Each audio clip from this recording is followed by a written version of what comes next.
From the Huntington Bank Studio, this is Colts 360. And like we said, man, it's not just about winning, it's about winning and getting better. So we're going to do both of those things this week. So let's clean up the thing. We'll come in, right, we'll do our job, we'll recover, our bodies recover, we'll look at the film, we'll figure out how we can get better, clean up the couple things that we need to clean up. But this is just one game, and this is a really good one for us to get back on track and get things going. All right? Great job, you guys.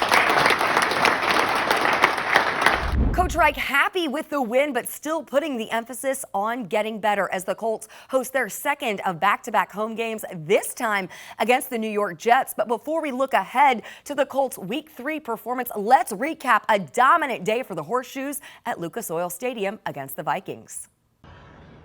The Indianapolis Colts welcome you to Lucas Oil Stadium.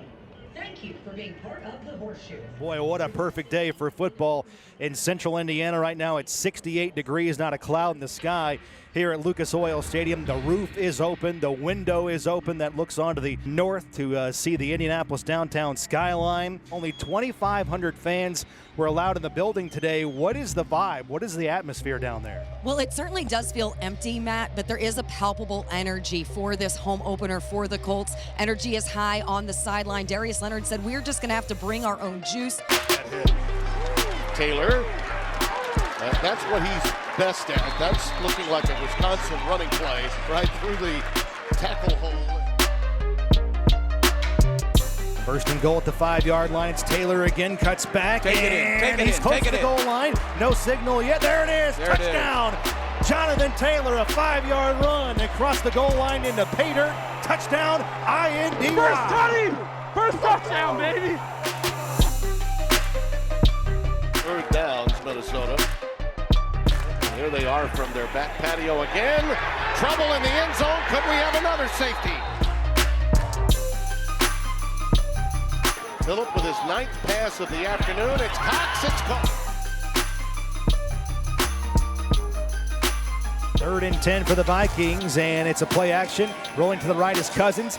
Regroup's going to heave it way downfield, looking for Adam Thielen. It's broken up by the Colts, intercepted by Kari Willis.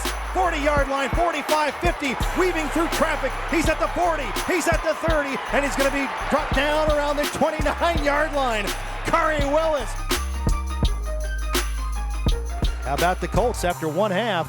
Indianapolis leads 15-3.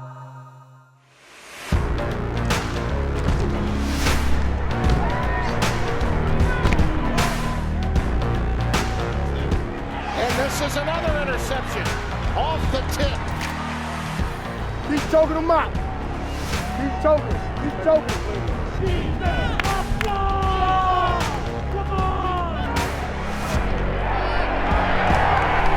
Backs the throw on 1st and goal. Throws right side. It's a touchdown for the Colts. Zach Pascal. Phillip Rivers throws his first touchdown pass at Lucas Oil Stadium.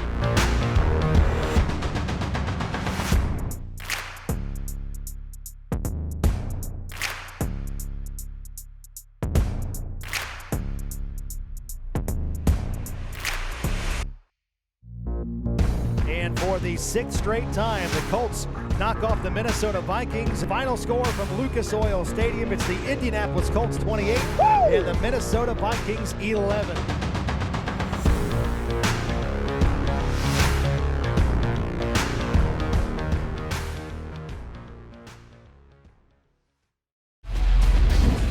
Coming up, Coach Reich shares the challenge he presented his team this week as they aim to keep improving and winning in Week 3. That's next on Colts 360.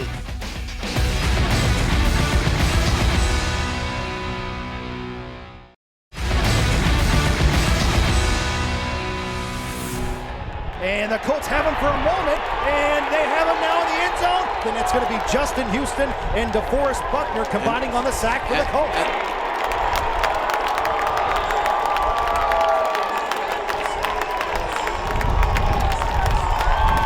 Back now on Colts 360 with head coach Frank Reich. Coach, we just saw DeForest Buckner getting that safety on Vikings quarterback Kirk Cousins. That's something that was indicative of your defensive line all day long in terms of pressuring Kirk Cousins last Sunday. What kind of a statement did your defense make in Week 2? Yeah, and there's something about a safety that just creates momentum. It's such a big play, and DeForest had a great game, kind of capped off and highlighted by that play on the safety. But really, all across the board, the defensive front played well. It was a big challenge going up against Kirk Cousins in that offense and that run game, but they played well and they played consistent for 60 minutes. That certainly brought a lot of juice out. We saw the Darius Leonard celebration. Really, it felt like that gave a ton of energy to a stadium, even with as few of the fans as you were able to have. What was that environment like for you guys there on the sidelines? Because it did feel like there was a palpable energy.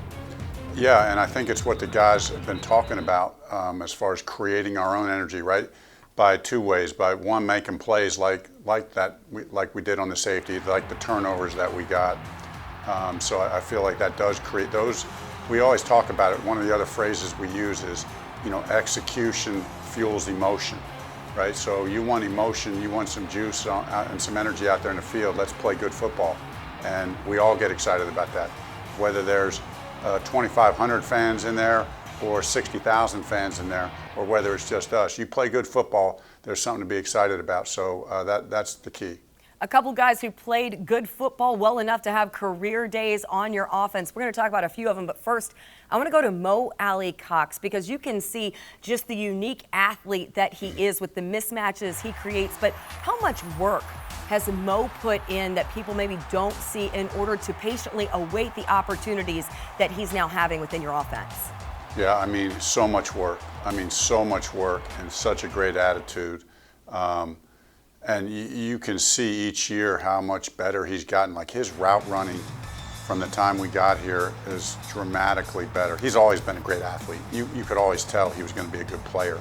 But he just continues, coming from basketball, now he's an excellent blocker, but then now he's this beast, and he can be a beast in the passing game. And he's such a big man with good hands, smart player. So was really happy for Mo. Mo's one of the, we got a lot of great guys on our team, but everyone was really happy for Mo to have that big game.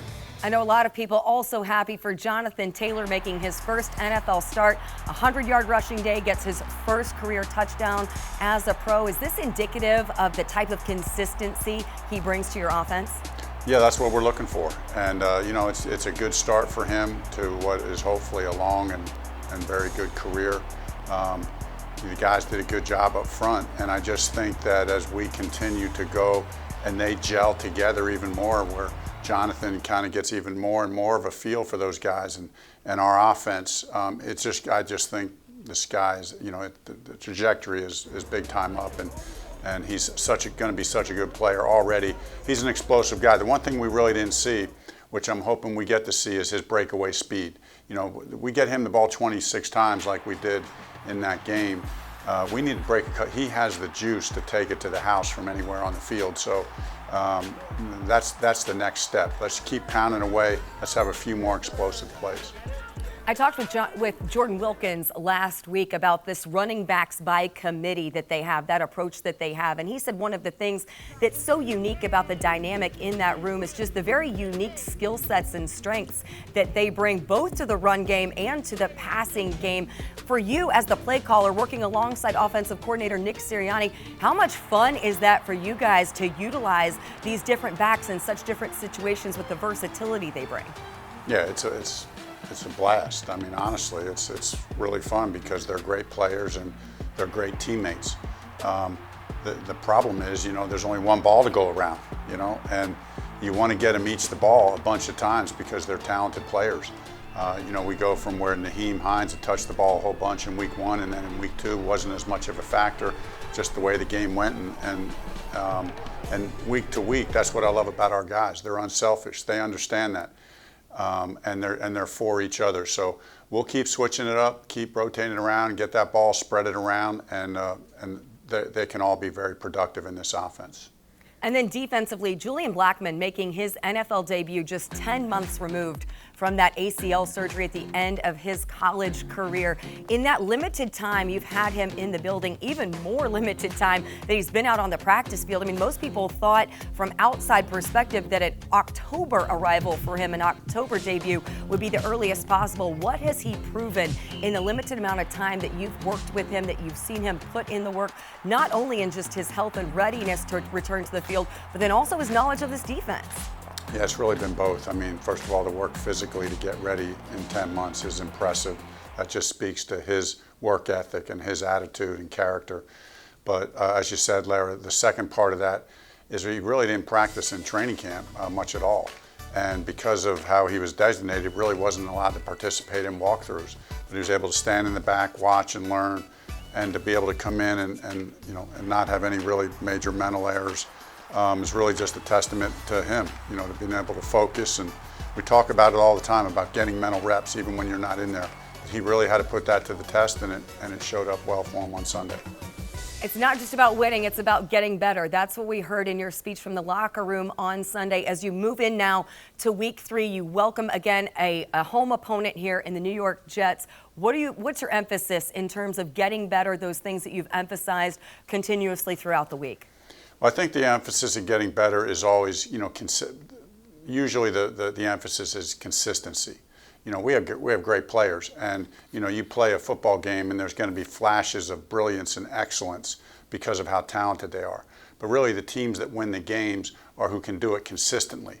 We know they're great, we know they're going to make great plays, but where we need to get better is we need to be more consistent doing the right things. And so that's really what we're shooting for every week. And we believe the way that you do that is, hey, when we say it's not just about winning, it's also about getting better, that means after the game's over, we're still looking at that game, figuring out how we can get better by watching the film of that game, knowing that you get these games are unique opportunities not only to win a game, but to figure out how to take that next step in getting better. Because if you want to go the long route, right, if you want to go where we all want to go, then that has to happen. You have to be getting better every week because those are the teams that make the most noise late in the year.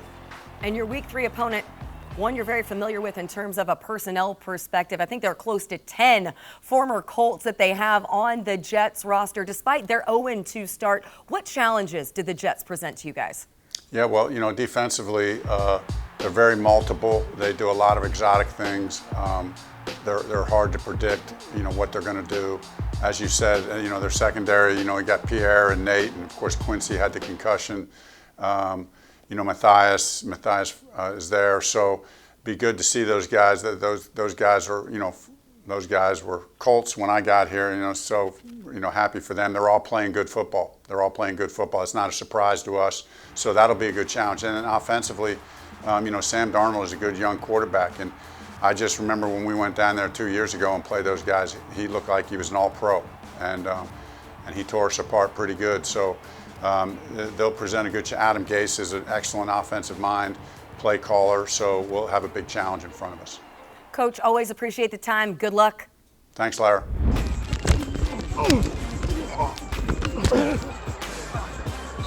Good tackle, bro. You good, JT? First and goal at the 5-yard line. It's Taylor again, cuts back, and he's close to the goal line. No signal yet. There it is. Touchdown. First tutty! First touchdown, baby! In the trenches with Big Q, the 2-time All-Pro mic'd up for a busy day for the O-line to get the run game rolling with Jonathan Taylor. That's next.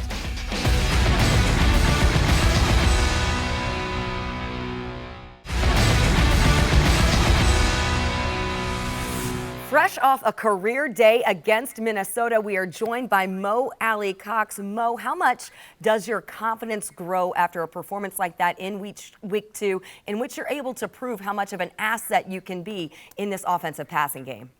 It's grown a lot. Had a great day out there, went out there, had fun. But, just got to move on past that and just focus on the next week because every week's a new challenge. Although we're focused ahead, we're focused on to week 3, of course, this weekend against the New York Jets. I want to go back because your journey is so incredible. Of course, played college basketball at VCU. You were signed by the Colts as an undrafted free agent, waived, placed on IR, waived, then signed to the practice squad before securing a permanent place on this roster. Just take us through that, your mindset, the patience that you have had over these past 4 seasons. Yeah, it's definitely been a battle, but I've just tried to keep my head down and just keep working hard. One thing I learned early on in my playing career from playing basketball, Coach Smart was just like, control what you can control. So every day I come in this building or whenever I leave the building, I just try to control what I can control and just try to work as hard as possible, and hopefully things fall in my favor. That successful basketball career that you had collegiately, growing up, playing in high school and in college, was there a player that you looked to emulate and that you modeled yourself after? As a basketball player? Yeah. Dwight Howard was my favorite player growing up, besides Kobe, of course. But Dwight Howard's the reason I wore number 12, just the energy he brought, blocking shots, dunking on people. So I kind of try to play like him a lot when I played basketball. We see that same intensity when you're on the football field now, that Dwight Howard level of intensity. Then when you made the transition into the NFL, were there certain guys who you studied, who you looked to emulate then when you moved into football?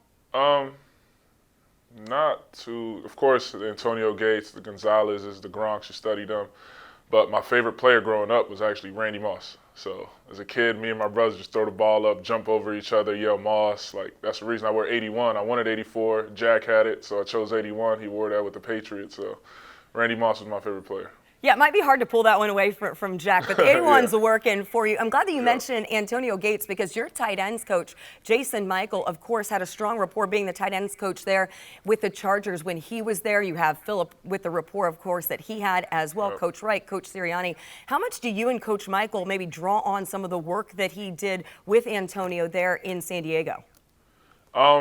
He doesn't really reference Gates too much, but he's just a great coach in itself.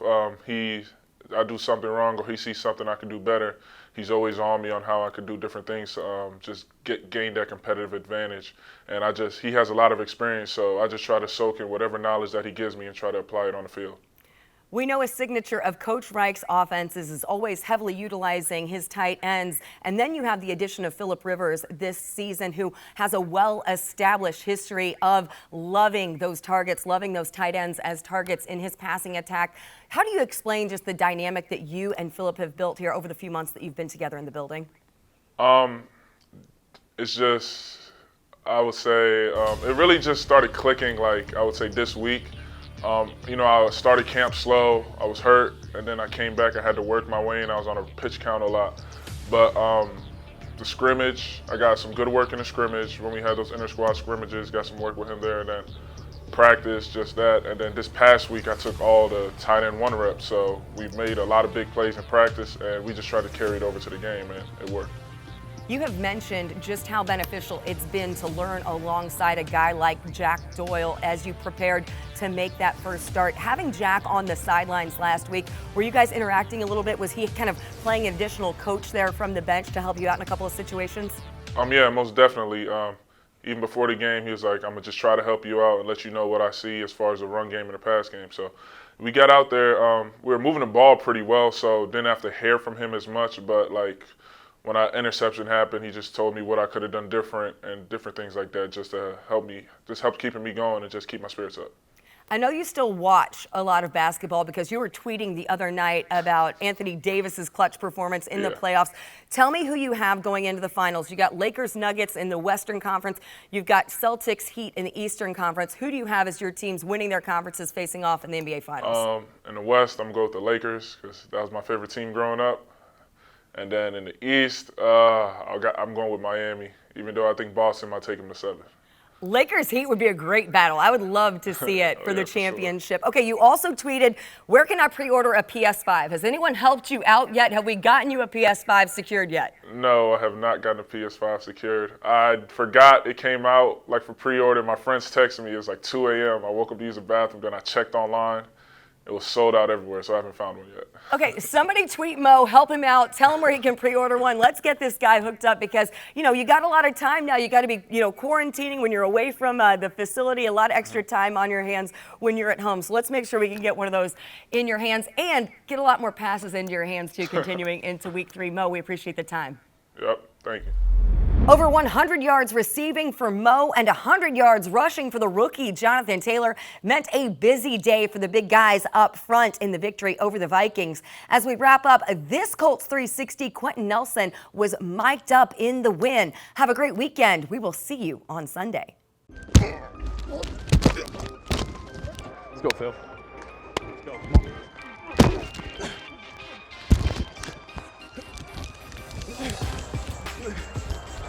JT, way to get some yards, man.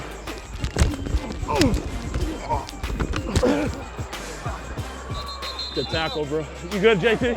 First and goal at the 5-yard line. It's Taylor again, cuts back, and he's close to the goal line. No signal yet. There it is. Touchdown. First tutty! First touchdown, baby!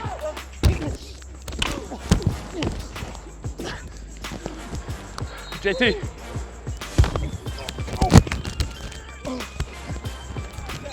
Nah. No, you didn't. You know I'm secure.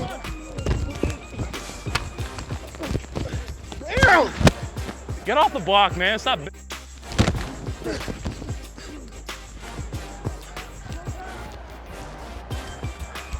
Shots, DP.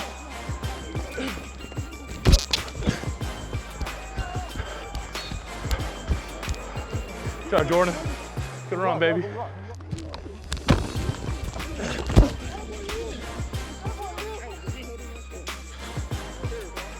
Sorry. You okay, is it? Yeah, that was near the basket. Go, go, go, go, go, go!